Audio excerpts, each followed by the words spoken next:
Pada suatu hari, datang seorang wanita tua dan gelandangan ke rumah Abu Nawas untuk mengadukan masalah mereka padanya. Mereka kemudian menceritakan peristiwa yang telah menimpa mereka. Setelah mendengar pengaduan mereka, Abu Nawas meminta mereka datang kembali nanti malam bersama teman-temannya dengan membawa cangkul, kayu, kapak, martil, dan batu. Wanita tua dan pemuda gelandangan itu merasa heran dengan pesan Abu Nawas. Namun, mereka begitu percaya kepada Abu Nawas. Mereka yakin Abu Nawas dapat memecahkan persoalan yang mereka alami. Abu Nawas selalu membela orang yang lemah. Mereka percaya karena mereka berada di pihak yang benar. Pada malam harinya, wanita tua dan pemuda gelandangan datang bersama teman-temannya. Jumlah mereka sangat banyak. Mereka datang sambil membawa benda-benda yang diminta Abu Nawas. Mereka berkumpul di depan rumah Abu Nawas, menunggu perintah selanjutnya. Abu Nawas lalu menyuruh mereka untuk menghancurkan rumah Pak Hakim. Abu Nawas melarang mereka berhenti jika rumah itu belum benar-benar hancur. Semua orang keheranan mendengar perintah Abu Nawas. Namun, mereka tetap menuruti perintah itu. Orang-orang itu segera pergi menuju rumah Pak Hakim. Mereka berteriak-teriak sambil menghancurkan rumah Pak Hakim. Penduduk yang tinggal di sekitar rumah Pak Hakim tampak kebingungan. Mereka bertanya-tanya apa yang sedang terjadi.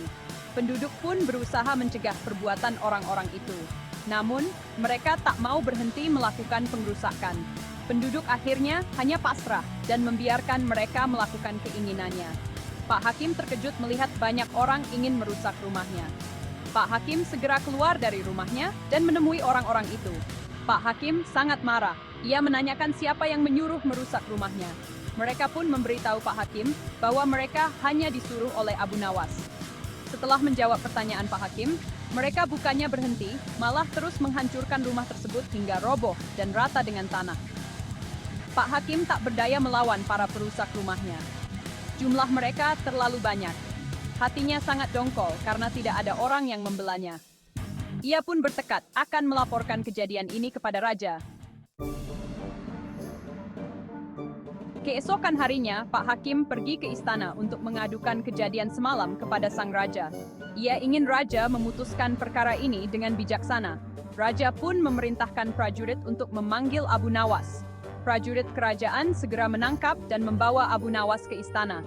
Abu Nawas memang sudah tahu akan dipanggil oleh raja.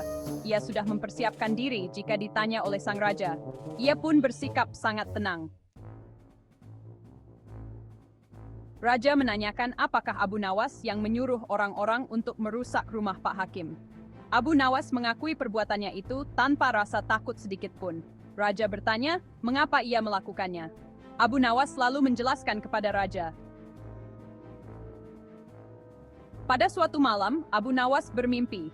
Di dalam mimpi itu, Pak Hakim menyuruh Abu Nawas untuk menghancurkan rumahnya. Pak Hakim menginginkan rumah yang lebih besar dan lebih indah. Karena mimpi itulah, maka Abu Nawas menghancurkan rumah Pak Hakim. Raja merasa heran. Raja menanyakan apakah ada aturan yang memperbolehkan seseorang melaksanakan perintah dari dalam mimpi. Dengan tenang, Abu Nawas menjawab bahwa ia menjalankan aturan yang dibuat oleh Pak Hakim sendiri. Wajah Pak Hakim seketika menjadi pucat mendengar jawaban Abu Nawas. Ia teringat akan perbuatannya kepada seorang pemuda belum lama ini. Raja menanyakan apakah benar Pak Hakim telah membuat aturan seperti itu. Pak Hakim tidak menjawab. Tubuhnya gemetaran karena rasa takut. Ia sadar telah melakukan kesalahan. Raja pun bingung dengan sikap Hakim tersebut.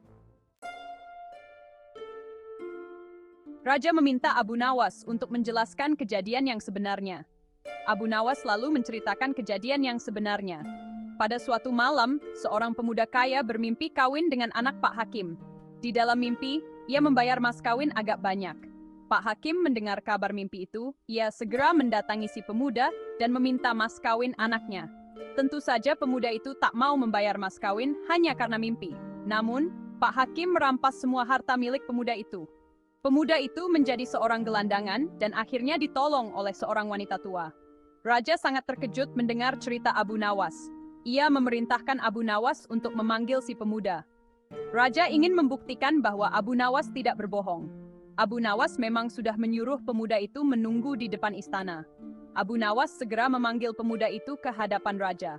Raja meminta pemuda itu menceritakan kejadian yang dialaminya. Ternyata, Dennis Tepo cerita Abu Nawas. Raja sangat murka. Ia telah salah mengangkat hakim yang tamak dan sewenang-wenang. Hakim itu dipecat dan seluruh hartanya diberikan kepada si pemuda. Pemuda itu sangat senang karena hartanya sudah kembali menjadi miliknya. Ia ingin membalas kebaikan Abu Nawas yang telah menolongnya.